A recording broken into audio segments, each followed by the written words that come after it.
Good evening. So today we are starting with the new program. This program would be for 4 months. It may be extended by another week or so by chance, but otherwise the program is going to run for 4 months. And we shall cover 98% of the syllabus. Now, classes would be held 5 days a week, Monday to Friday. The timing is the same, 5 to 7. Now, this program also includes test writing. That's a part of the course. I'll keep giving you short tests in the course of the program, and like we cover a topic, so we'll have a test on that topic which you'll write at home and submit to me. Now, in addition to that, there would be regular tests, sectional tests, which would be held later on when you are capable of writing the test properly. Because writing the test means understanding the topic thoroughly, and preferably you should have also made your notes on that topic so that you can quickly revise. So that we'll decide when you are ready for the test writing. You will tell me that yes, we are prepared. So then we'll start. I'll work out the timetable and give you the timetable. Now the idea is that if you take all the tests, then you'll be able to handle easily your 5 questions in both the papers, as long as the question is not out of syllabus. See, sometimes UPSC does play a practical joke on the student by asking a question which is not in the syllabus. The only small mercy is that such questions are only minor questions, 10 markers, or 1 or 2 only, not more than that. So for that we have to be ready. We don't have a choice. We are on the receiving end. Now, I have been saying this again and again, and I repeat that once again before I start, that 1, you have to ensure conceptual clarity. Now, and for that we need a cooperative relationship in which you will ask questions, otherwise I won't know what you have not understood. Every day when we have a class, last 15 minutes would be only to clarify your doubts. So you should feel involved and ask questions. 1. And whatever you read also, make sure that you are understanding, because understanding alone will enable you to handle the question. The questions are not always straight. Some questions are straight from the syllabus, but most questions are not like that. There is a special slant in the question and a specific demand of the question which you have to satisfy. One thing I am telling you the first day, even before starting the course, that sociology is not a virtue. It is a necessity. Antibiotic is a necessity. You take it according to the demand. All right. If you start eating antibiotics, you know what will happen. So, sociology also, Simply because you know sociology and write down everything in the answer sheet will not get you marks. That I am making you very clear the very first day. You have to write relevantly, and to be able to select the relevant, you need to have understood. That's the first step. Second is that you should continuously think about the questions, molding the raw material of sociology according to the demand of the question. That practice habit you have to develop. That practice or that habit which you do not have, as far as I understand, in the college education. So I'll tell you how to do it. I'll demonstrate it by doing it in the class, and then I'll expect again a voluntary effort from your side that 15 minutes a day you will take up a topic and think about it. Then you will be able to easily write your answers, and good answers, the answers that can fetch you 300 plus. Now, next thing I want to talk to you about is what to read. Do you have the syllabus with you? Right now, do all of you have the syllabus? Very good.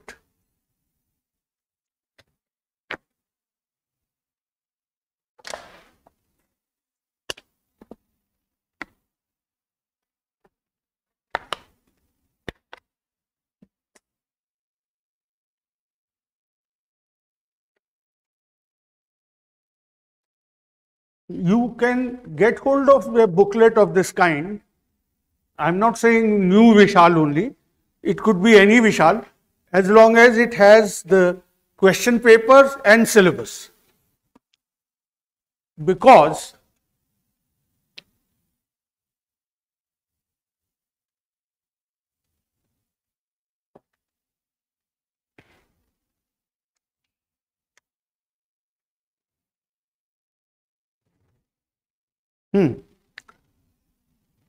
they've given me the timetable for the tests that we are going to hold. The institute is planning to hold 12 tests covering both the papers. That is in addition to the minor tests which I'll keep giving you now and then. Now,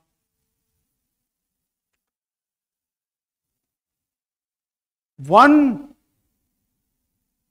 criterion that you must follow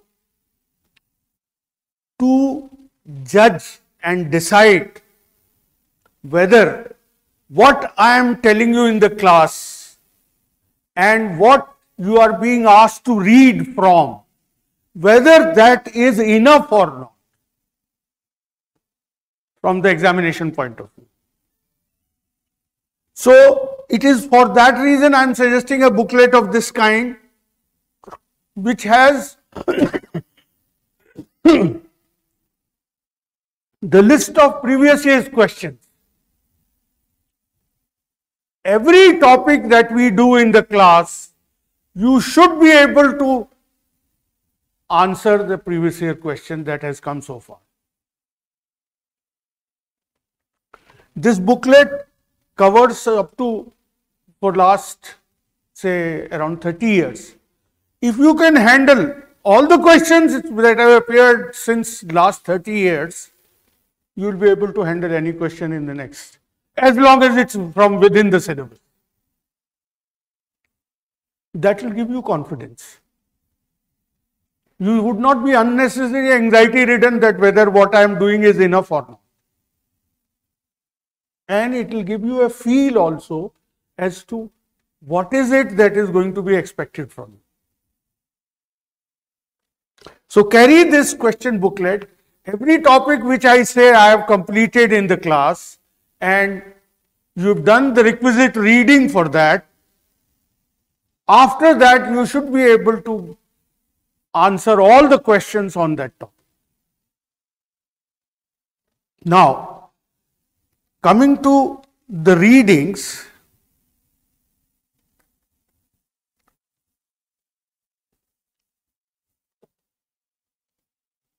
If you have the syllabus, may please check up paper 1. The fundamentals of sociology is the heading. In that, topic 1 is sociology, the discipline.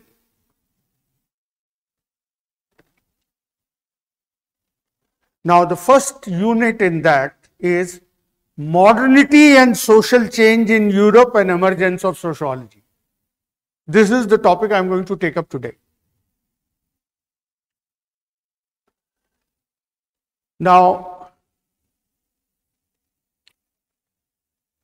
for this topic, you have to rely primarily on the class lecture, and we will give you a handout on this for reading. But there is a book which I personally think you should read. You are all taking the exam in 24. So you have enough time for that. Why am I making it an issue? I know that the first 80 pages of that book that are to be read, they make a difficult reading. You will not understand. All right. I am telling you in the beginning itself. Give it a second reading. By the second reading, identify what all things you don't understand. That's all I am expecting from you. Ask them as questions to me. With that, your conceptual clarity on sociology would become very good. See, this is like teaching somebody swimming by pushing him in shallow waters. All right. He'll learn to, in order to survive, he'll learn to swim. So, very first day, I'm telling you to read these 80 pages, which you should not be scared. I'm telling you beforehand, you will not understand in first reading. By second reading, you will understand what all you have not understood. You will just note down whatever you have not understood. That is all I expect from you. And then ask those questions in the class. All right. Then you will have a total grip, because it talks about some of the fundamental issues in sociology as a discipline. All right. So please write down the name of that book.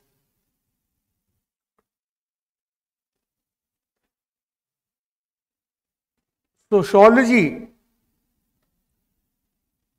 a guide to problems and literature.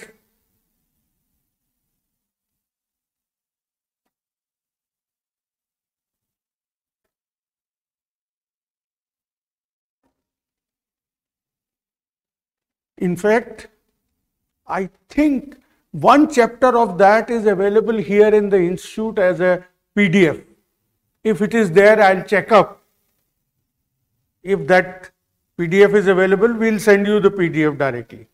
Otherwise, there is one gentleman who comes downstairs, I have seen in the last batch, who supplies Xerox material for topics. So, you can tell him to give you a first 80 pages of Baltimore, then you won't have to buy that book also. Read those first 80 pages twice. That is for the first topic, sociology, the discipline.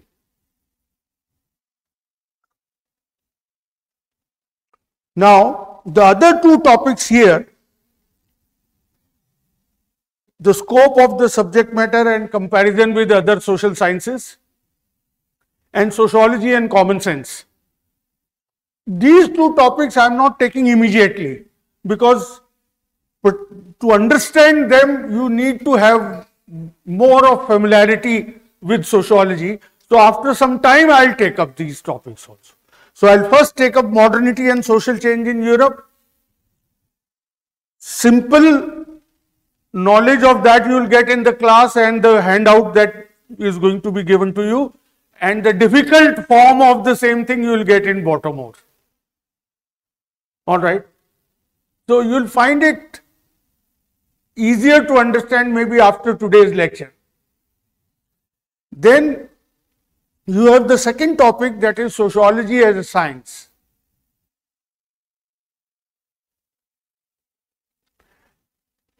For this, I have recommended a book to you, Themes and Perspectives in Sociology by Haralambos and Holborn.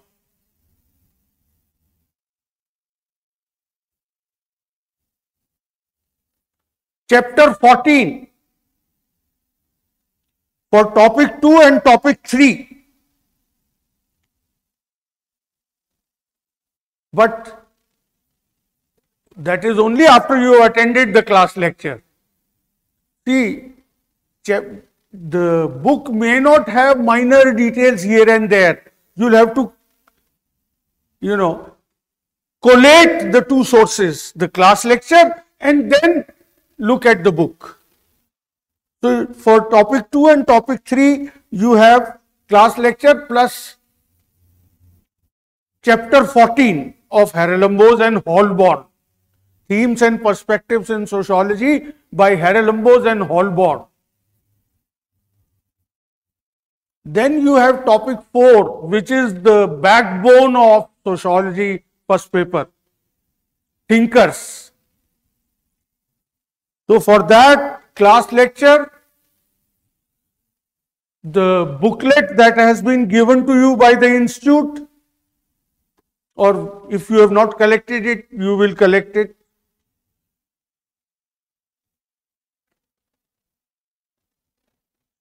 Do you have the booklet with you?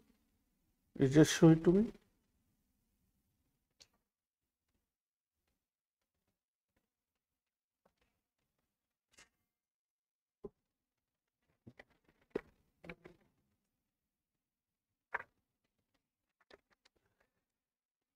In this booklet, topic 16 to topic 21. Topic 16 is understanding thinkers, and then the list of various thinkers and the study material on those thinkers. So that is the main source of reading you have. However, one thinker is not included in the book that we are giving you from the institute. That is George Herbert Mead.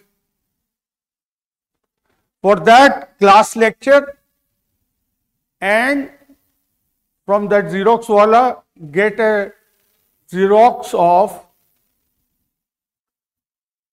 George Ritzer's book, Sociological Theory.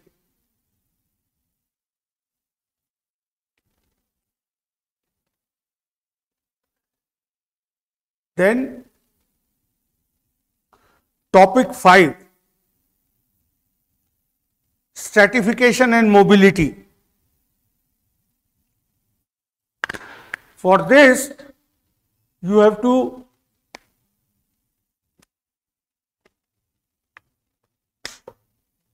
read chapter 1 of Haralambos and Holborn. Stratification, that's the title of the chapter. Then topic 6, work and economic life. Work and economic life. This topic, unfortunately, is not mentioned in Haralambos. So rely on my class lecture alone, and we'll give you a detailed account of the topic.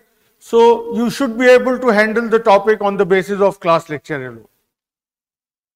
Then topic 7, politics and society.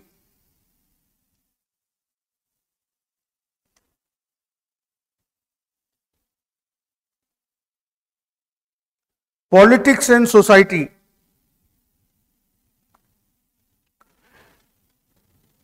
Haralambos and Holborn plus class lecture.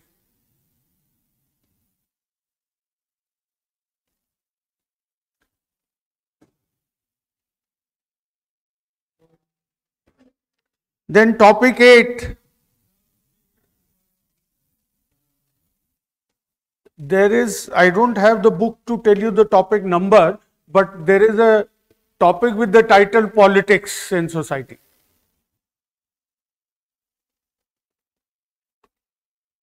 Then topic 8,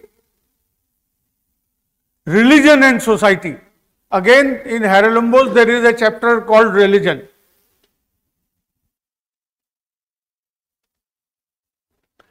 Ideally, you should read Haralambos after listening to the class lecture, because Haralambos has lot of superfluous material also which is not to be read. Alright. So, you will know what to read and what not to read after attending the class lecture. Then, topic 9.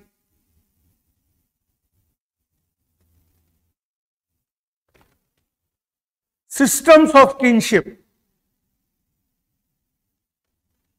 Haralambos plus class lecture.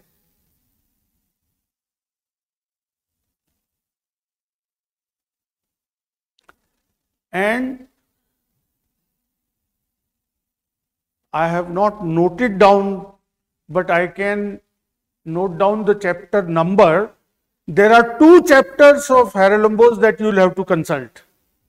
One in detail and other partly. There is this topic on system of kinship. It talks about patriarchy and sexual division of labor in society. So, there is a topic called sex and gender in Haralambos. That is where you will find information on patriarchy.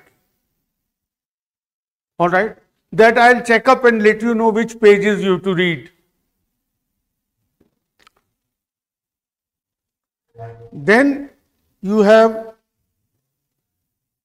topic 10, social change in modern society. Social change in modern society. For this,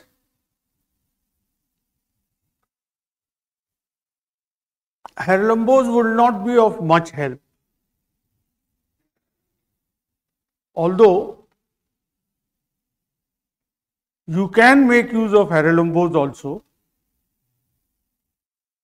by looking at index, subject index, and searching for the topic on the page number, because they don't, Haralambos does not have a separate chapter with social change as a title. So, some of the theories of social change you can find in Haralambos also. Otherwise, we will give you the study material in which all the theories would be covered. So, class lecture and the study material will take care of it. There is, however, one topic, development and dependency. It's about dependency theory. Dependency theory is a theory which tries to explain the problem of development in poor countries in terms of their relations with the rich countries. Alright. So, IGNOU study material has a very good write-up on this. So, for this topic, consult IGNOU study material. MA IGNOU study material, Sociology.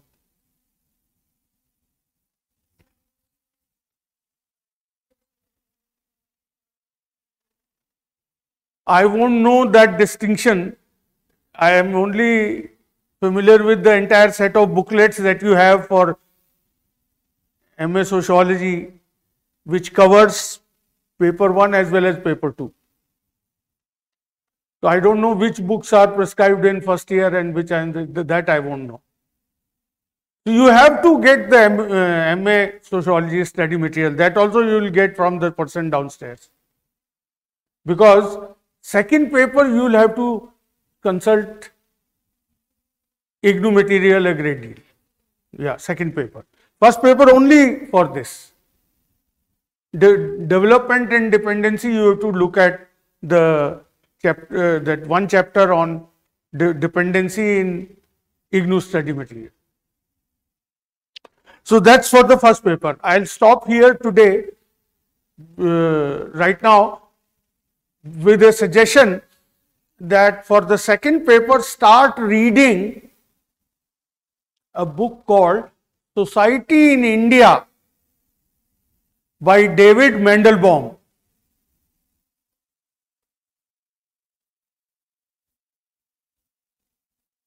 That you can get started right away. David Mandelbaum, M-A-N.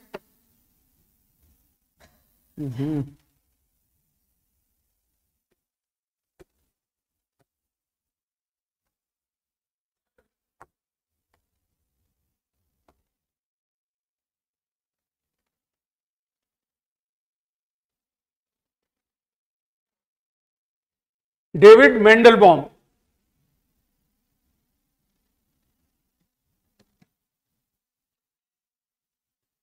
Start reading it, and after a while I'll give you a detailed reading list for the second paper also. So now today we are starting with the first paper.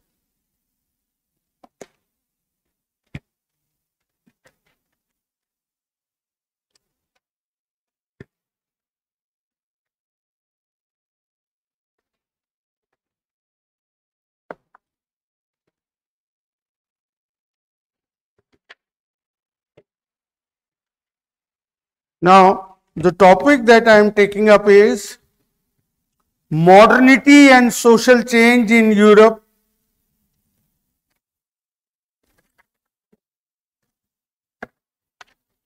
and emergence of sociology.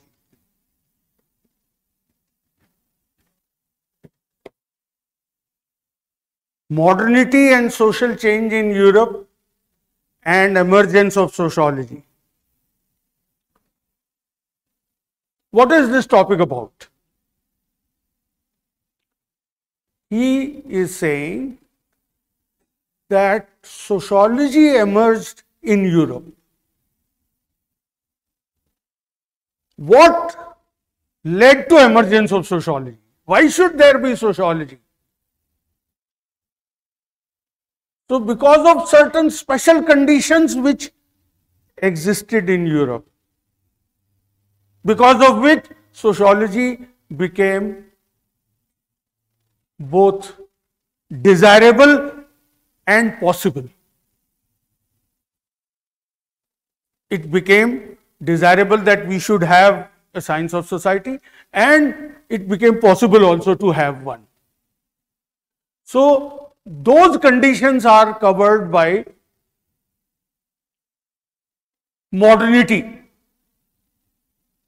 Those special conditions of Europe which led to sociology, they have been referred to as modernity. And modernity caused a lot of change in Europe. So, how sociology is a product of modernity and social changes?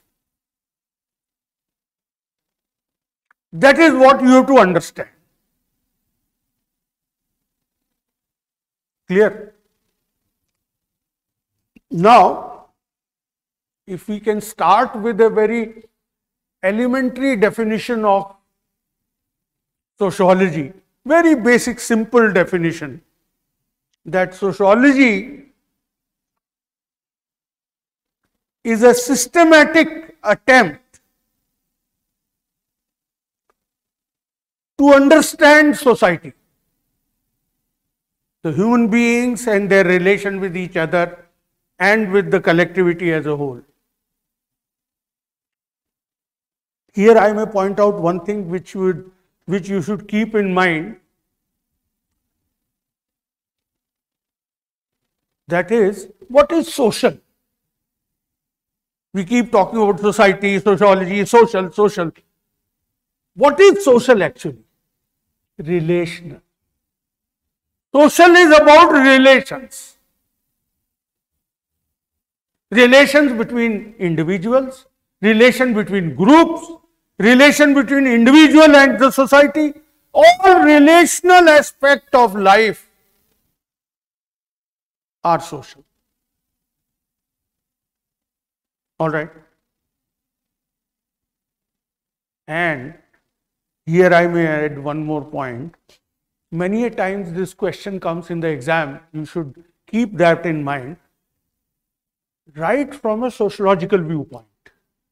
Write your answer from a sociological perspective. Something like that. So it simply means put it in the context of relationship with the larger whole. Any phenomena, whether family, whether religion, whether politics, when you relate to larger society and the groups within the society, it becomes sociological. How larger society influence religion, how religion influence larger society. That's a sociological perspective. It's very simple once you have understood it. All right. So, sociology is a systematic attempt to understand society, social life. That means the relational life. Now,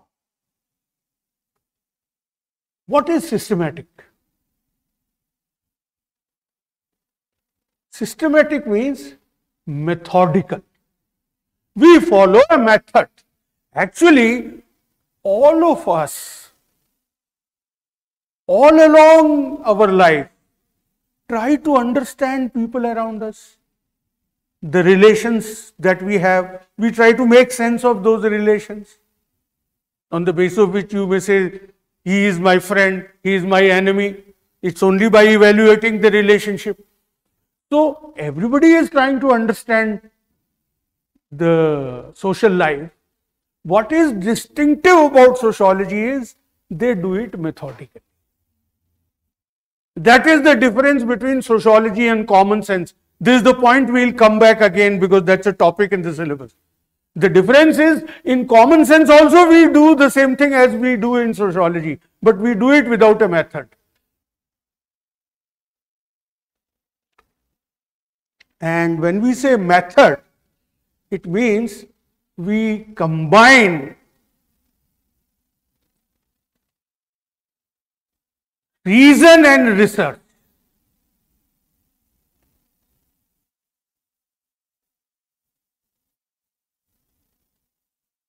We use reason and also look at reality as it actually exists to form the basis of our knowledge.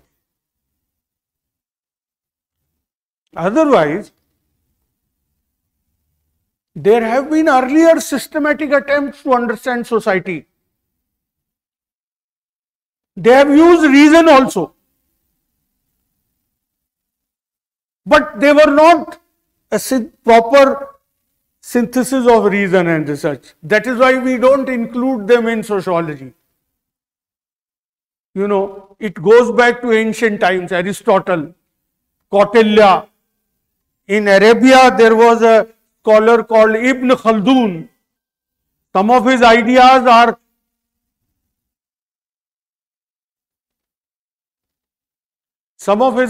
are quite close to what sociologists talk about today, but none of them is considered sociology because it did not include a proper combination of reason with research. It was more speculative ideas based on certain assumptions which were never tested whether the assumptions were true. Sociology is less than 200 years old. And that too, it developed only in Europe. More specifically, Western Europe.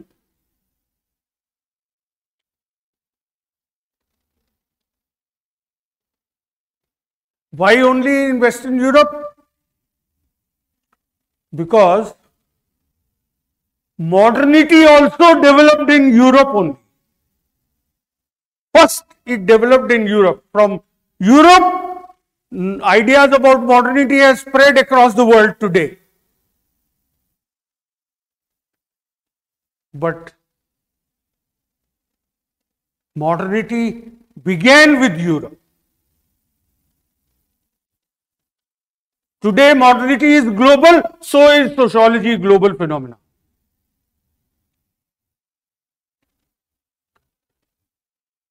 Now, if I tell you the general reason, I'll come to the specific details later, for the emergence of sociology that modernity led to very far-reaching changes in European society. That's why sometimes we call those changes as revolutions. Modernity led to revolutionary changes in society, and that created a paradox. The paradox was coexistence of hope and despair, hope and hopelessness. Because in those changes, there was a lot that was very good. So, it promised a better future. So, there was hope. But in those changes, there was also a lot which was very awful, unbearable, chaotic, violent. And that created hopelessness. So, people wanted to make sense of that world, which was simultaneously good and bad. And sociology emerged as an attempt to understand that. It was a response to understand the problems of modern society.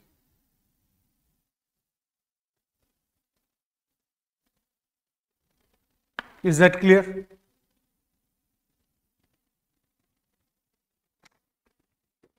Now, you will say, what is modern society? I have not explained that to you. What is modern?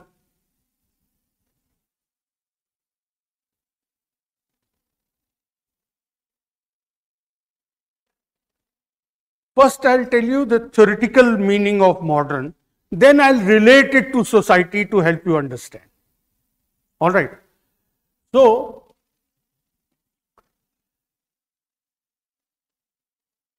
this idea of modernity has been developed from the writings of a German sociologist whose name was Max Weber. He said that modern society is emerging, and this modern society involves a rational transformation of social life. So, modernity is a rational transformation. Now, you might say, I have replaced one word with another. First I said modern, now I said rational. So, I must explain that also. What is rational? Weber identified 4 characteristics of what he meant by rational. 4 characteristics. That when these 4 characteristics develop, we say it is a rational transformation. Transformation means change. 1, greater efficiency. When things become more efficient. Every activity in a rational society or modern society is performed in a more efficient way. I will give you a simple example that earlier people used to travel on the horseback or on the bullock cart. Now they travel on Mercedes. So that is more rational, that is more efficient way of transporting yourself from one place to another. But there is also despair in it.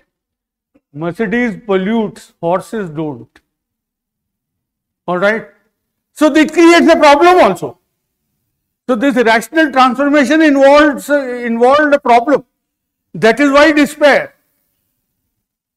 So one characteristic of modernity is greater efficiency.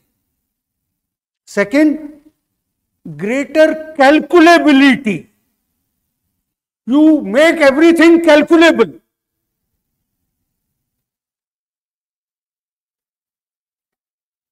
So, you say how successful he is. Oh, he has so many $1 billion.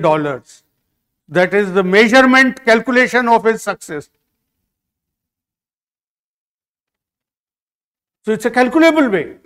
I'll tell you another example. If you go, you must have gone to the doctor, and doctor these days recommend a lot of tests which are supposed to mirror your health, describe your health.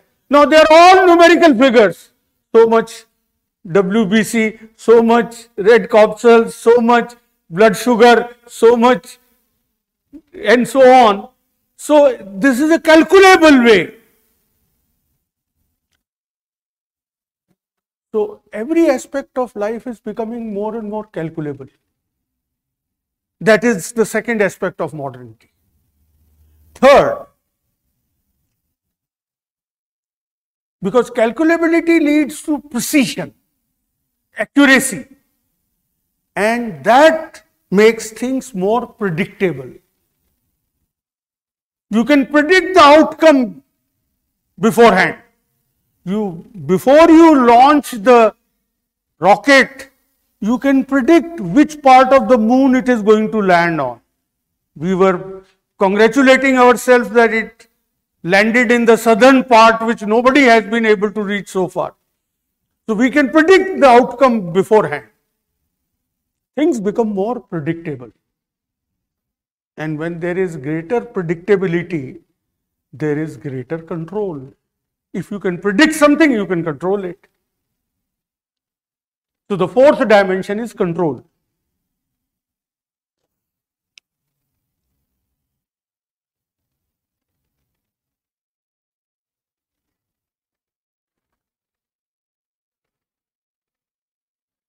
So, these are the four dimensions or parameters in which, if we are advancing, we say we are becoming more rational and more modern. All right. Now, this is at the theoretical level. I am talking about in general terms. What did happen? What did happen actually, which came to be labeled as modernity in Europe? So, actually, the traditional is something which existed all along before modernity. The traditional feudal agrarian society with subsistence economy was transformed into industrial capitalist society with market economy. This is what happened.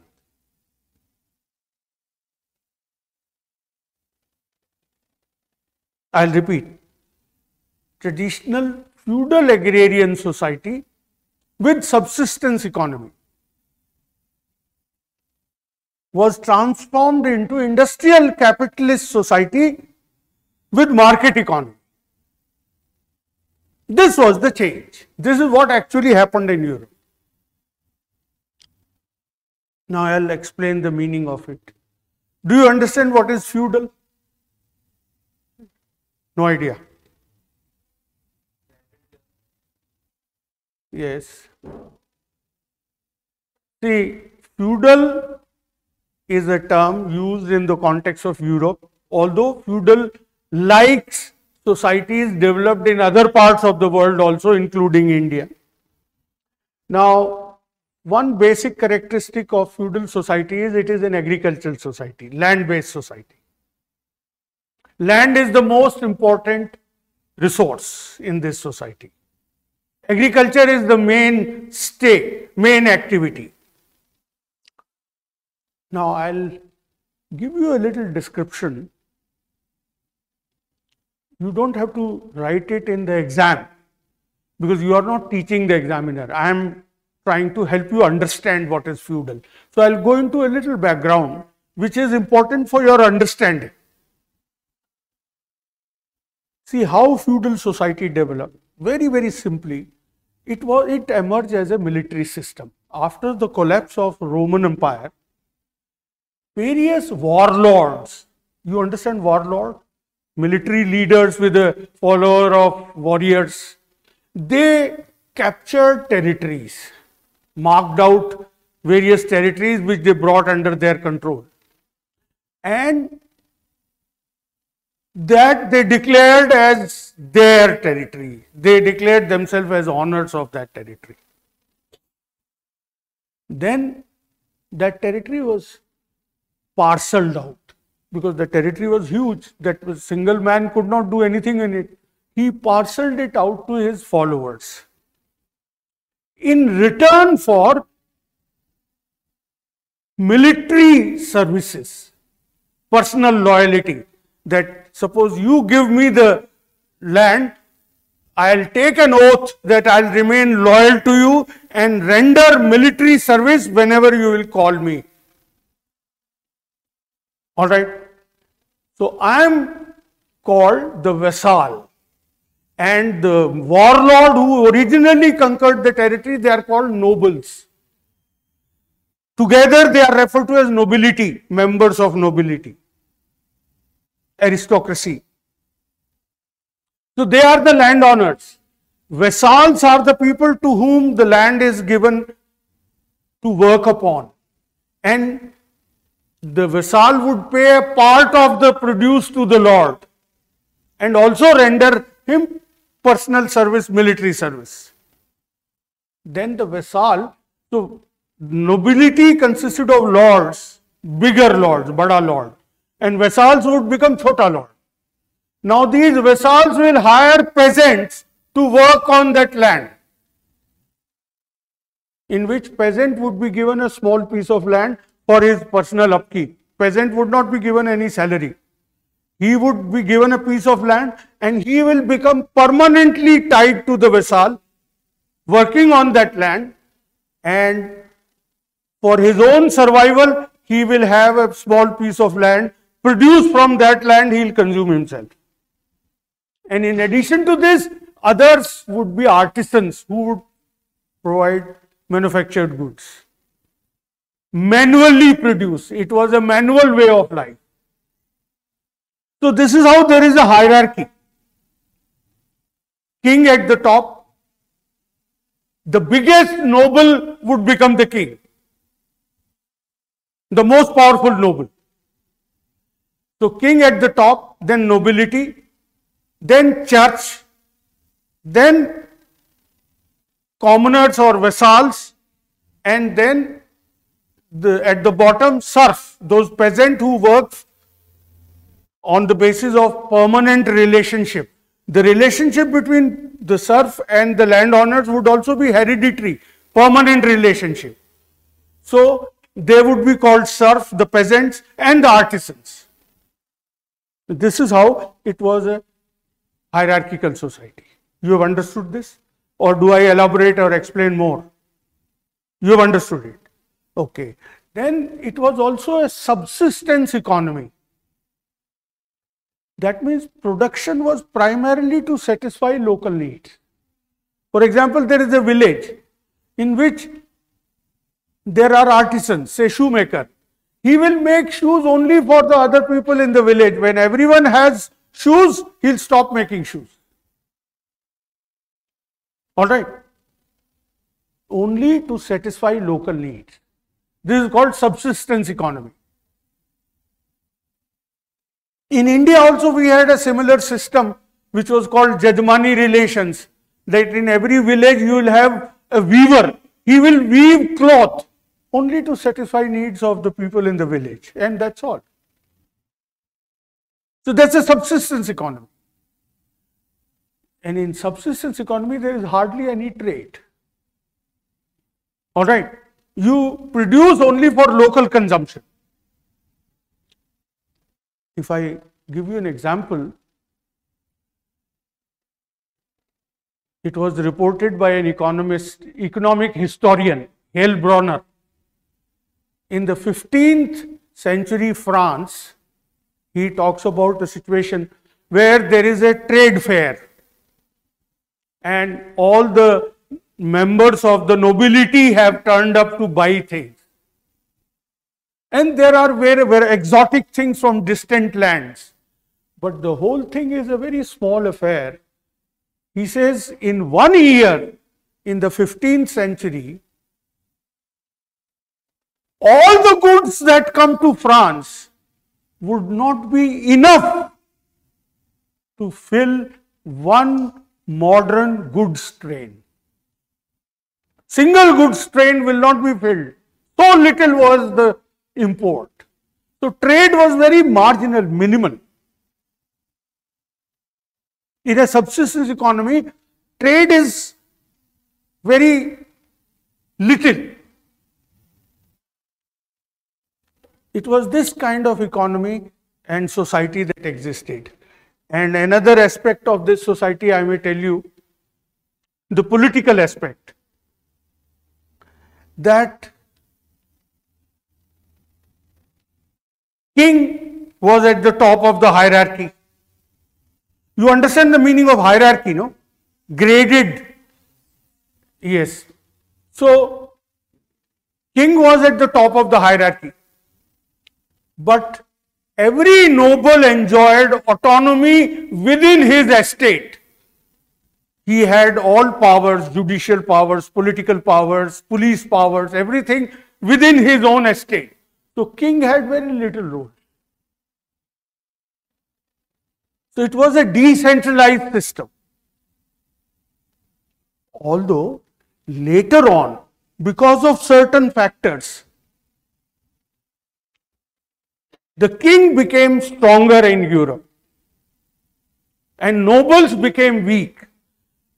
See, one reason was their internecine warfare. They were constantly fighting with each other to become the king. War is a very expensive thing. It involves loss of resources. So they became economically weak.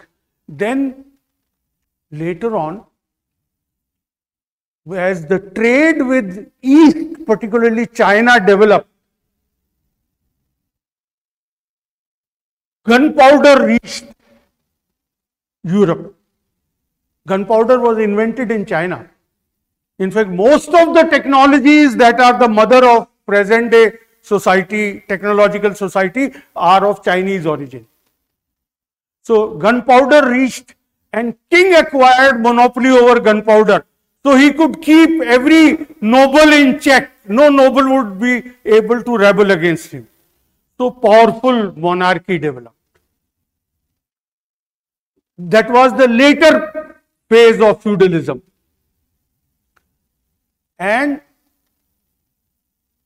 the king justified his power by propagating an ideology or a theory called divine right theory. That king has been given a right to rule by God himself. So no man can ever oppose the king, because the king has the God-given right to govern. This is called divine right theory. So in the later part of feudalism, it became a strongly monarchical society. This is the kind of society that existed. This is what is feudal society. Have I succeeded in giving you some idea? Are you able to visualize the kind of... Okay. Now, over time, this society started changing. And the changes happened at all levels. And over a period of time, these changes became very profound, far-reaching, drastic. And so we call them revolutions. So there was an economic revolution, there were political revolutions, and there were also intellectual revolutions. Intellectual revolution means drastic change in the people's way of thinking. See, when the world in which you live that changes, your thinking also changes. So there were economic revolutions, there were political revolutions, and there were intellectual revolutions. All these revolutions finally culminated into modernity. Now, let me briefly talk about each one of them. Economic revolution. If I narrate the story, it all began around 13th century when Marco Polo, a traveler from Italy, he discovered the route to China, trade route to China. And from that time onward, goods were being imported by Europeans. Europeans were quite backward at that time. So, from China. And along with those goods also came Chinese technology. China was very technologically advanced at that time. So, mariner's compass. Mariner's compass. You understand mariner's compass? The compass which gives you a sense of direction when you are navigating in the sea. So, mariner's compass, gunpowder, printing press, and like that, so many technologies came. Now, these technologies led to seafaring, voyages across the oceans. That is how people started traveling. Vasco da Gama came to India and Columbus went to America, discovered Americas, thinking it was India, so it was called Indies. So that became possible because of the mariner's compass and the increase in seafaring. This ultimately led to colonization also. First, Portugal and Spain colonized Latin America. And with that, what happened? Latin America had a lot of gold and silver. So, mining of gold and silver led to coinage in Europe. Otherwise, Europe does not have silver or gold mines. Now, if you have to trade, if you have to buy and sell things, you need coin, some currency. So, gold and silver coins became available. That led to increase of trade. And it led to rise of what is called mercantilist phase of capitalism.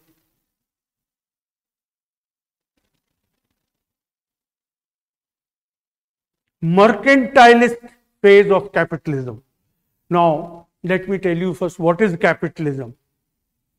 We contrast capitalism with feudalism by the fact that the economic activity that is carried out in capitalism is geared to generation of profit. In a subsistence economy, production is carried out only to satisfy needs of the local people. But in capitalism, you produce as much as you can, sell it all and generate profit. As I gave you the example of the shoemaker in a village, he will make enough shoes for everybody in the village. But Nike makes shoes not only for people in America, across the globe. And if they do find people with feet on Mars, they'll start exporting it to Mars also. They want to make as many shoes as possible, sell them and generate surplus or profit. That is the essence of capitalism. And first route to capitalism was through trade. So, mercantilist phase of capitalism developed. East India Company is an example of that. Mercantilist capitalism, that the merchants came to India to buy manufactured goods to sell them in Europe.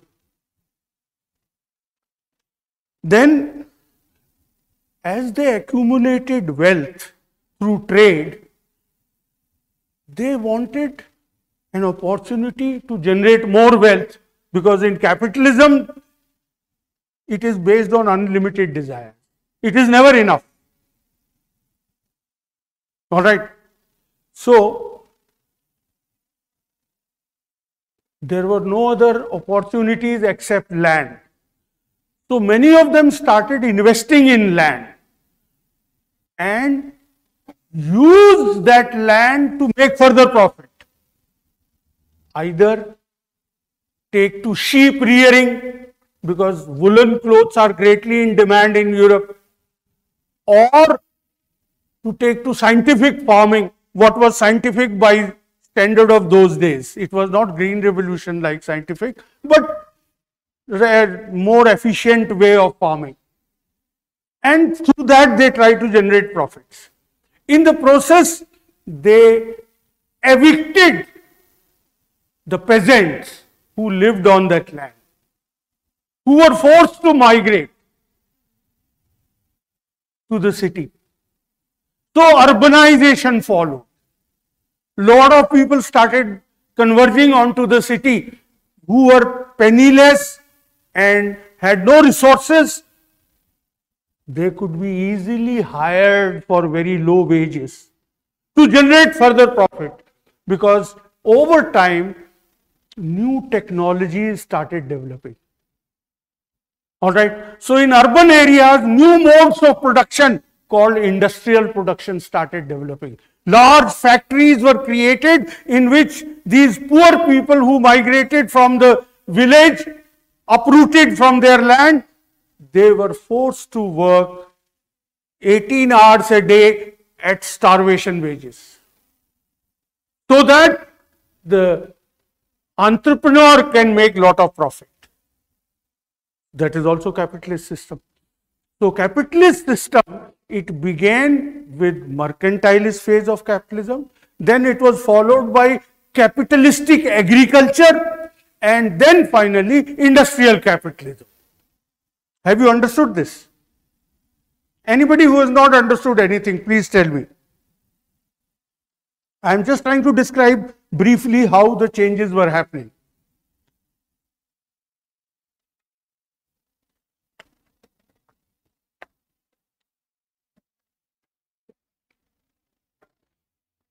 So no questions.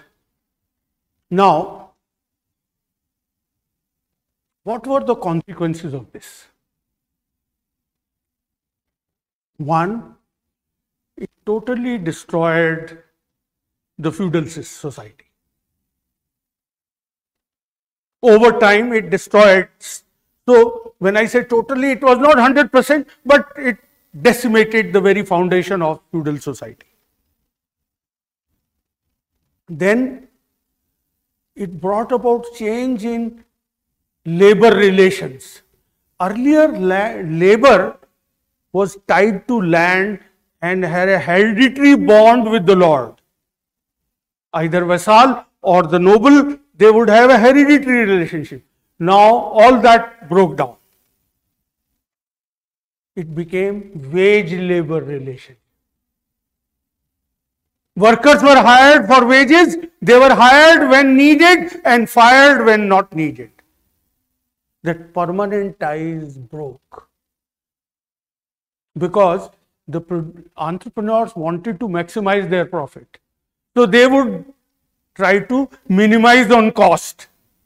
So they would not be concerned what will happen to poor worker, when is he going to starve and how will he'll feed his family.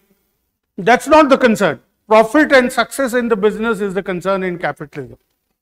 As I told you that in the beginning, and beginning means till around 1840s, even in England, workers were made to work 18 hours a day.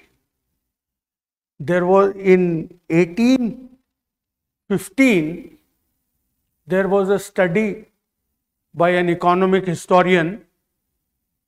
He found that a worker in France, if he was employed for the whole year, which was rare,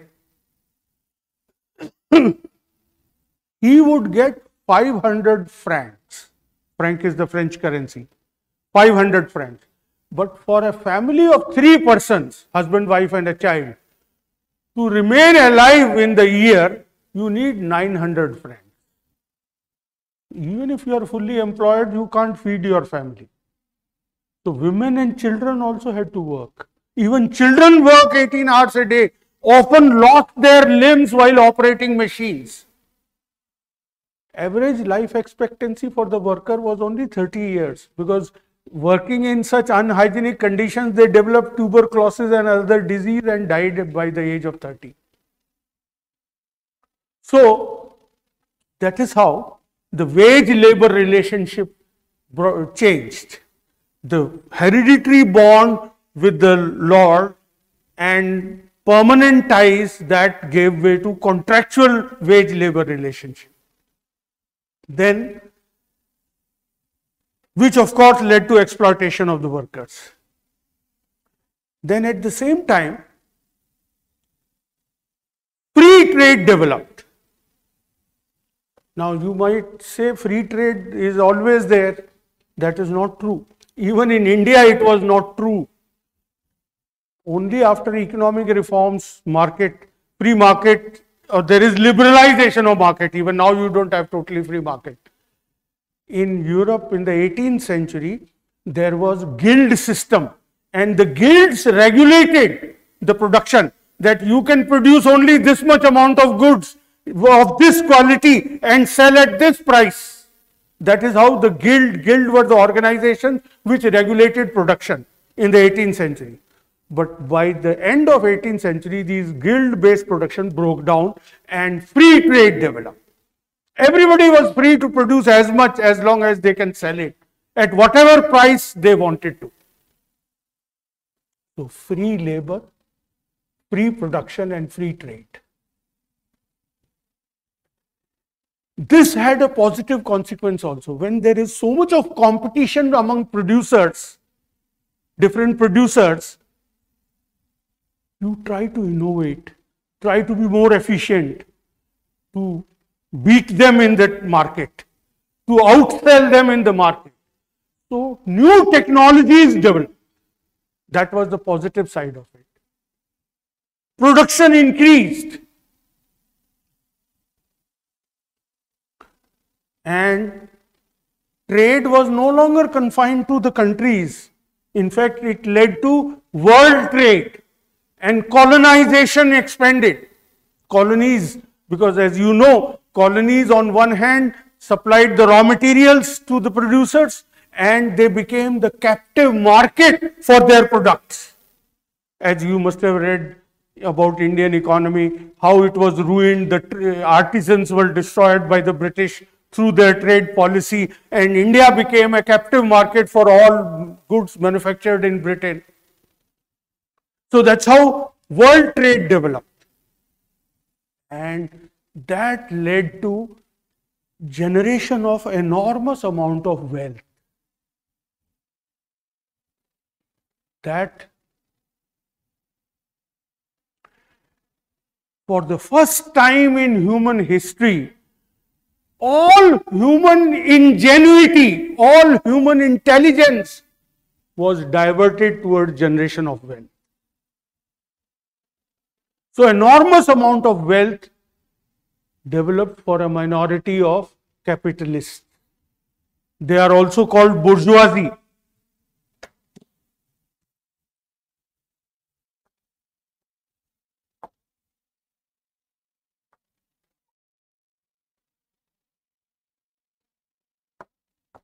Bourgeoisie, it's a French word popularized by one of the sociologists, Karl Marx. Bourgeoisie. Bourgeoisie means the wealthy merchants and industrialists, the capitalists, those who control the wealth. So the bourgeoisie became enormously wealthy. On the other hand, vast majority of the workers are called proletariat.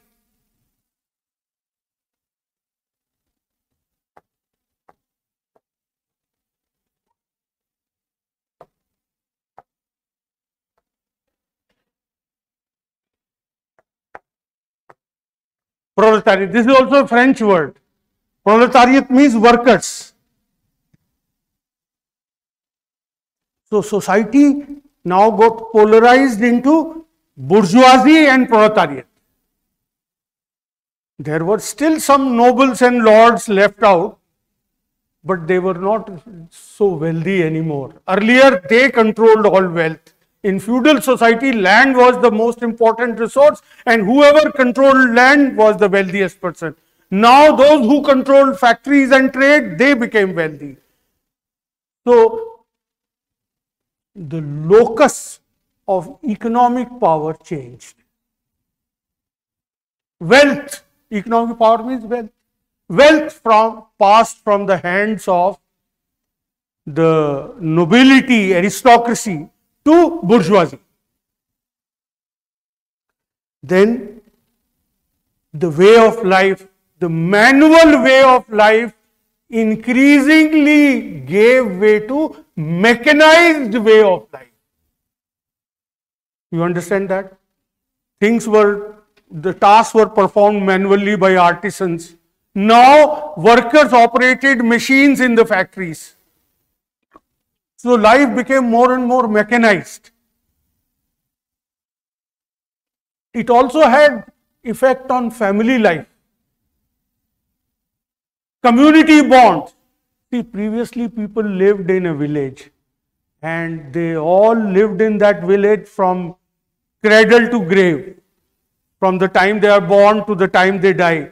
They have age-old close ties with each other, community bonds, compassion and support for each other. All that was destroyed. Large families also broke because all these poor people were forced to migrate from villages to the cities. As I told you, agricultural revolution. So the land was acquired by wealthy people for either sheep rearing or scientific farming, and the peasants were uprooted and forced to migrate. So even there was a change in religious beliefs, because by now science had developed and science had an impact on people's thinking. If I can give you an example, which I will come back to again when I talk about intellectual revolution. Earlier, Christianity said that there is God, and God said, "Let there be light," and there was light. Now people were saying, Newton said, "Let there be light," and there is light. God was replaced by human creativity. Newton represents human being, human effort, human ingenuity. Alright? So even it impacted religion. The faith in religious beliefs declined. Secularization of life followed. So these were the consequences of the economic revolution. Now, there was a traumatic side too. I told you in the beginning, hope and despair. So what was happening? It had something positive. At the same time, it had lot that was negative. Traumatic side. One I told you already, breakdown of family and community bond. People were lonely and poor. Earlier they were poor, but they had friends to support them. So, family and community bonds were destroyed. Then, social inequality increased. Opulence for few and mass poverty for the many. It's like in Bombay, Ambani lives in Antilia, and so many 1,000 people sleep on the pavement to be crushed under Salman Khan's vehicle. So, society got polarized into rich and poor. Now, the poor lived and worked at the near starvation level. And such a society can never be peaceful. where there is too much of inequality among people, poor and rich cannot live peacefully as brothers.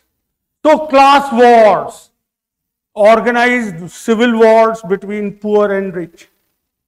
Workers, they joined hands, formed organizations, they indulged in trade unionism as well as frequent violent conflict also. This is what I am calling class wars. Class means division of society on economic lines.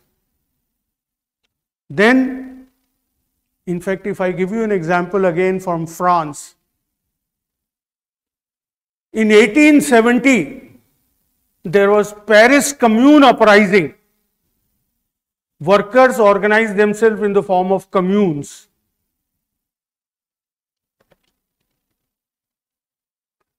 In a matter of 15 days, more than 40,000 workers were butchered by the army. When they rebelled against the state, so the national army was dispatched. Now workers were not trained in. So there was violence in the form of crime also. When people, as I told you, they cannot feed themselves by working round the year also, so they have no choice but to loot and plunder. So crime increased, disease also increased. Poverty is the mother of all problems. If you are poor, you live in an unhygienic, filthy way and become sick. So disease and pollution. So all that caused despair. See, it was strange. It was a man-made world. As I gave you the example, no? The thinking was that it is creation of Newton. Newton said, let there be light, and so there was light. So it was a man-made world. World created by human effort, mainly by the initiative of bourgeoisie. But at the same time, it was continuously going out of hand. It was becoming unmanageable. That was the crisis, the result of economic revolution. Then, as I said, there were political revolutions also. See, as the economic power changed hands, as I told you, earlier the economic power was with the landowners. Now it shifted to bourgeoisie. So once you have economic power, you also want to control things. You want political power. So they challenged the privileges and rights enjoyed by the nobility. Nobility had hereditary privileges only on the basis of birth. They had many rights, including right to hold offices and to govern. Just like in India also, the old caste system, only on the basis of birth, Brahmin would have, Kshatriya would have certain rights which Shudras will not have. So it was a similar kind of a system. So when the economic power shifted to bourgeoisie, they challenged the political power. And they found the traditional order, feudal order, as unjust, which had to be destroyed, overthrown. Initially, they articulated their views in the form of new ideas. When the kings and nobles became weak and bourgeoisie became strong, they resorted to political action. I'll give you one example to illustrate how king became weak and how bourgeoisie became strong. See, in France, because France was the most violent society. In France, at one time, at the time of Louis XIV, king was very powerful, and France was also a very powerful European country. After that, the kings became inefficient, and they took certain decisions which were not very wise. like French participated in American War of Independence against England. When America wanted to be independent of England, French participated from American side. That meant a lot of loss of wealth. In military campaigns, lot of money has to be spent. And the kings became weak, and even the nobility became inefficient. They started selling off the parcels of land to sustain the luxurious lifestyle. So their land holdings declined, and bourgeoisie who accumulated wealth, they started buying offices. Like, suppose government wants to appoint an IAS officer, they do it through civil services examination. There can be another way also. If government is very poor and short of money, they'll say whoever gives us 100 crores, we'll make him an IAS, or 50 crores, we'll make him an IAS officer, so that they get money. That's what the kings were doing. They were appointing administrators from among the bourgeoisie by collecting money from them. So bourgeoisie gained a control over the state also. And finally, when they found that the king was weak, they resorted to violent political action, overthrowing the monarchy and aristocracy, nobility. This is called French Revolution. French Revolution occurred in 1789. Now, the French Revolution was a very violent upheaval, that all the members of aristocracy, and including the king and the royal family, they were all butchered. And after a while, when the revolutionaries captured power, there was a period that followed. It has been called Reign of Terror. That anybody they suspected of being opposed to them, they'll have him killed. They devised a system, you may be familiar with that word, guillotine. It used to be a huge sharp blade which used to fall from a height on the neck, and head would be severed from the body. So thousands were guillotined. This has been called Reign of Terror. So it created utter chaos in the society. Finally, the Reign of Terror came to an end, and this was followed by the rise of Napoleon. And Napoleon went about conquering the European countries. He defeated and overthrew the monarchies in all parts of Europe.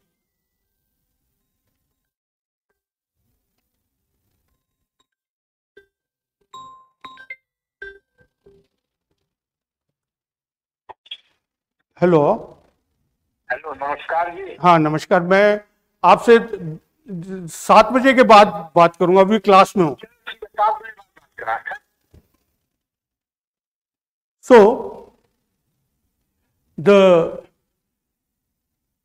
monarchies which were claiming to be ruling by God's right, God-given right, divine right, they were overthrown by an ordinary person. Napoleon was a commoner. He did not belong to any royal family. So, a commoner went about overthrowing monarchies. This rendered the divine right theory implausible, no longer acceptable. So, this was followed by uprisings in every country in Europe. In fact, historians have called 19th century in Europe as the century of revolutions. In 1815, Napoleon was finally defeated. 1830, there was outbreak of revolution. With a great difficulty, the peace was restored. 1848, again there were revolutions. So, continuous uprisings, chaos, disorder, violence, mass deaths. See, in one campaign of Napoleon, Napoleon went up to Moscow, defeating all the countries on the way, all the kings. But in Moscow, God hit back through winter. The Russian winter is so severe, his army had no warm clothing, and the entire army perished. 6 lakh people perished in the Moscow campaign, in spite of victory. It was Napoleon who was victorious. Now imagine a country like France where 6 lakh able-bodied young men die. How deep an impact it will have on society. And that was not the only one. There have been so many other violent happenings, as I told you. So, the political revolutions made the situation even worse. So, this was the situation. Traditional religion, traditional beliefs had no answer to this problem. Why the world has becoming so traumatic, so unstable? Why is it so violent? People wanted to understand that. Existing knowledge had no answer. So it is the socio-economic and political conditions that created need for new knowledge. Social, economic and political conditions which I have described to you just now, that created the need for new knowledge. That existing knowledge cannot help us understand what's happening, why this world has become topsy-turvy. So, fortunately, there were also intellectual revolutions at the same time that provided the means to create new knowledge.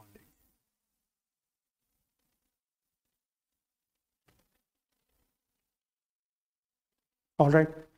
The intellectual conditions. So, what were the intellectual conditions? All the traditional beliefs, including religion, had lost its appeal. Now,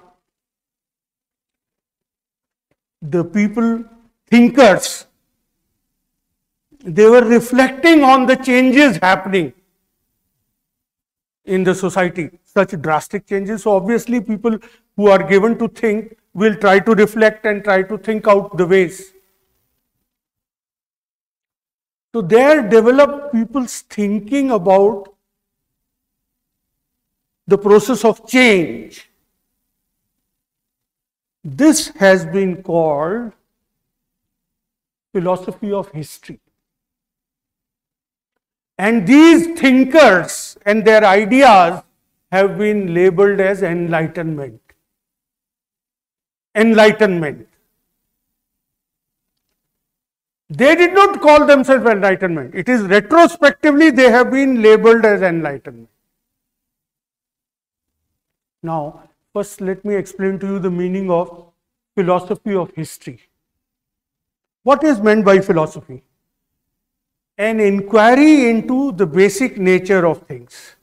When you try to understand the basic nature of something, that's called philosophical inquiry. History means change over time. So philosophy of history means an inquiry into nature of change. What is happening? What is its character? Now, Enlightenment thinkers emerged in the 18th and early 19th century.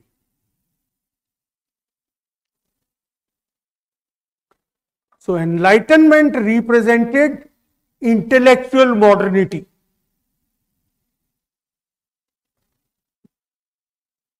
Enlightenment ideas or Enlightenment thinking represented intellectual modernity.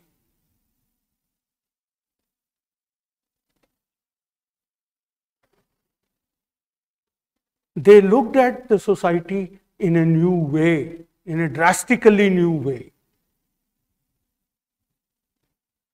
One, in fact, Enlightenment was, as I said, it is intellectual modernity. It was a legitimization of industrial capitalism. The new industrial, I have described to you, the new society that has emerged is the industrial capitalist society. They legitimize. Reflecting on the changes, they said mankind is progressing. Mankind is progressing. Now, you might wonder what is so big deal about this idea. Everybody, everywhere keeps talking about progress. Yes, today that is the case. Imagine the 19th century world where it was believed that the world exists as it was created by God. Earlier, all knowledge about human beings and society was based on religion. And Catholic religion says that world was created only 7,000 years ago. And it was created as it exists. It has never changed. Now that was the way people thought, 99%. Against this new set of people who are thinking, no, we are progressing. We are moving from an inferior to a superior society. A rational society is emerging, which is going to be more efficient, which is going to be a better society.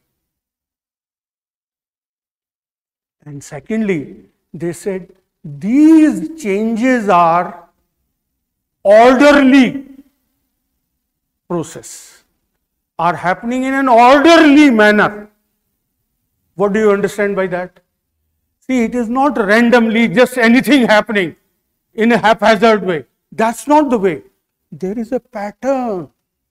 The changes follow a definite path.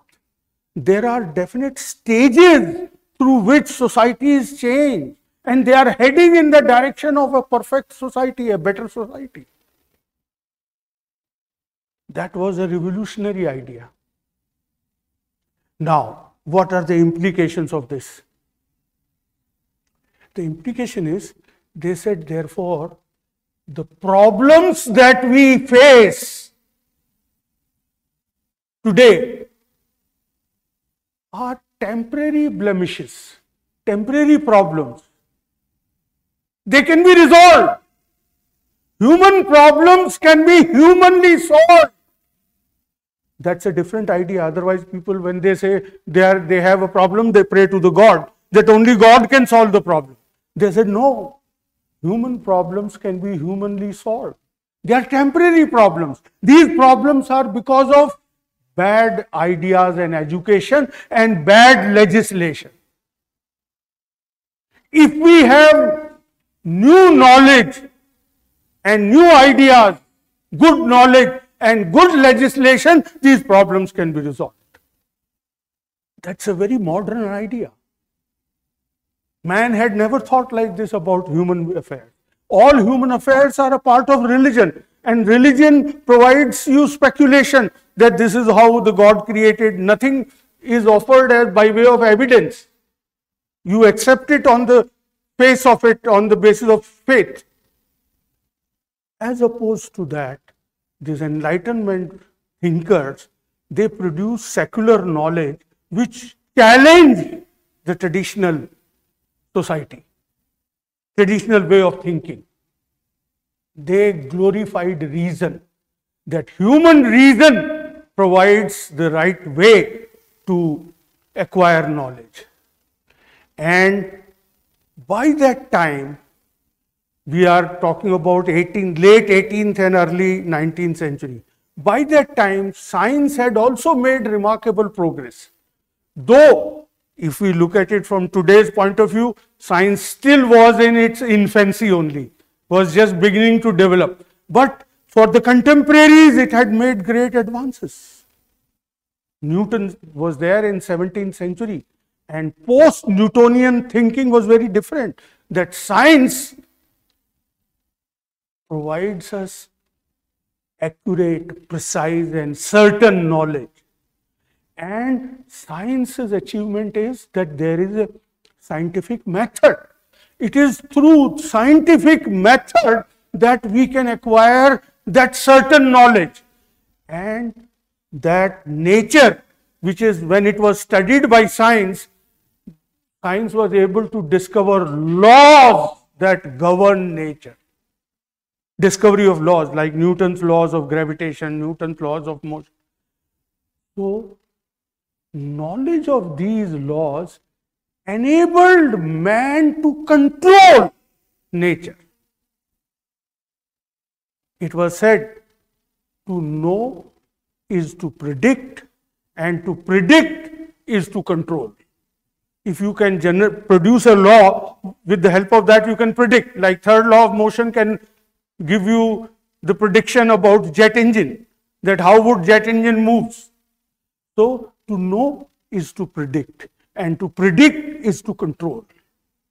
So, science has enabled man to control nature.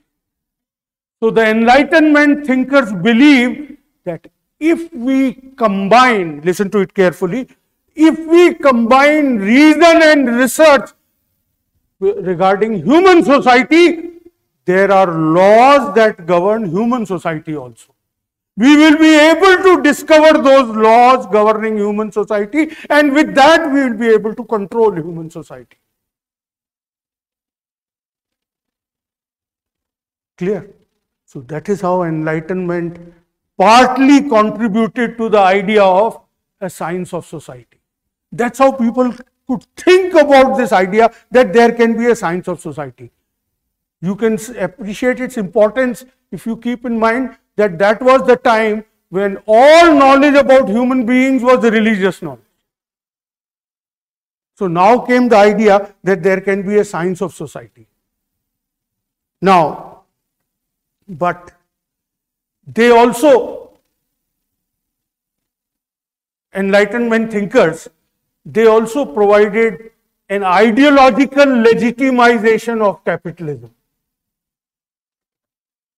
They provide, you understand, legitimization, justification, that why capitalist society is the right kind of society. So they said there are natural rights like right to equality, right to freedom of individual. They glorified individual, that individual is the basic unit of social life. Society exists for the fulfillment of the individual needs, and individual enjoys natural rights like right to equality and right to freedom. Why did they talk about these ideas? They had talked about these ideas to attack the feudal privileges where nobility enjoyed special status. They said no equality, no special status, equality before law. So while attacking the feudal order, they said feudal order denies us these natural rights. We have a right for freedom, free labor, free trade, free production. So ideologically, Enlightenment thinking represents liberalism. You must have heard of liberalism as an ideology.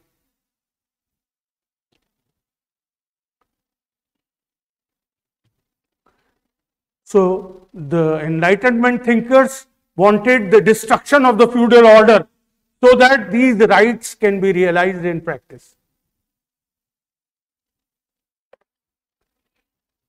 But at the same time, there was a reaction against these changes. As you have noted, Enlightenment thinkers were glorifying, justifying these changes, isn't it? They were calling it progress. Progress means something desirable, something good.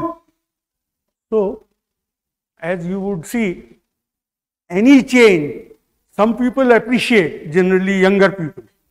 Older people say it is Kali Yuga. They criticize it. So there were people in Europe also who criticized these changes. They saw in French Revolution a very destructive process which was destroying entire community life. The compassion, the fellow feeling, because the people were being pushed into cities where they lived in an anonymous world, devoid of any support and concern, with so much of violence, so much of poverty. So they saw this as a kind of degradation, decadence of society. So these people did not consider these changes as progress. This is, you can say, conservative reaction. You understand conservative? Conservative means those who wants to preserve the existing order and those who are opposed to change. All right. So those who want to status quo to exist. So they were conservatives. They looked at the past. They said, look, in the past, the world was so harmonious, so peaceful, so compassionate. Now all that has gone. So we are having the process of decadence in society. And they said, what we need first is peace and harmony. And therefore, these people said they were opposed to individualism. Why opposed to individualism? Because they said it is misuse of individual freedom only that is causing all the conflict in society. So, society should be able to control people. Society has primacy over people. All right. Every individual should live according to laws and rules of society. So this is conservative reaction. Now, their emphasis on need for peace and harmony did appeal to new thinkers who wanted to create a science of society. They were influenced by both Enlightenment thought as well as counter-enlightenment. This anti-modernity or conservative reaction is what I am calling counter-enlightenment. Counter-enlightenment defined the goals for new science. That why the new science? To create peace and harmony, stable order. How? How to create a new science? Using scientific method. They accepted the idea of progress, that yes, we can create a better society by using scientific method. That part came from Enlightenment. One of the years there was a question, how far did Enlightenment influence the emergence of sociology? It did, but not wholly. Sociology is not purely a product of Enlightenment. Counter-Enlightenment or anti-modernity also influenced. Of course, the sociologists were realist enough to know that we can't go back to the past. We can't have the stability that existed in the past. There is no going back in time. Only thing is, we can still have stability by creating new knowledge. That is the only option possible. That is why they went about building new knowledge. Did you get it? So, it is the combination of both Enlightenment and counter-enlightenment, modernity and anti-modernity, that together produced the new knowledge or new science of society that was called sociology by the founder of that new knowledge. So this is how modernity and social change in Europe contributed to emergence of sociology. This is the question I have tried to answer. If you feel there is anything that you have not understood, that is not clear, please tell me.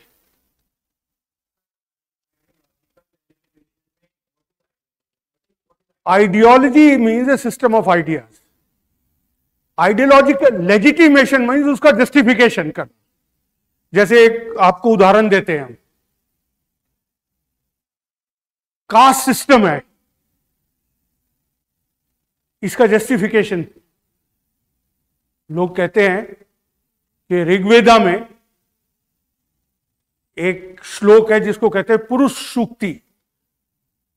उसमें ऐसा दिया हुआ है कि ब्रह्मा ने अपने को destroy करके ये सोसाइटी क्रिएट की और ब्रह्मा के मुंह से from his mouth came the ब्राह्मण. So mouth is the uppermost part, so they are the uppermost. तो इससे कास्ट सिस्टम का जस्टिफिकेशन हो गया ना. This is an example of legitimisation. ऐसे ही liberalism was justifying industrial capitalism in Europe. Did you understand this? Ideology means a system of ideas. कोई भी organized set of ideas है, उसको ideology कहते हैं.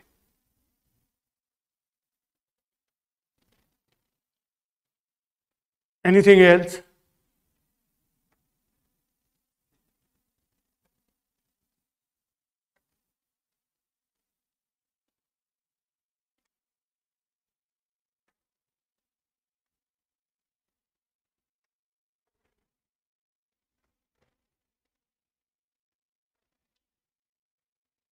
Anything else you have not understood?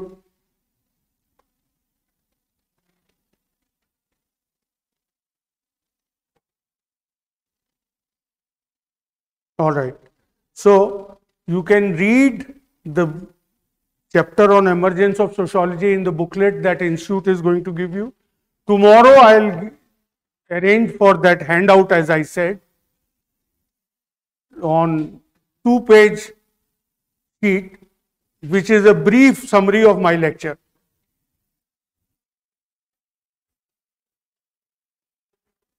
And tomorrow I am going to take up scientific method.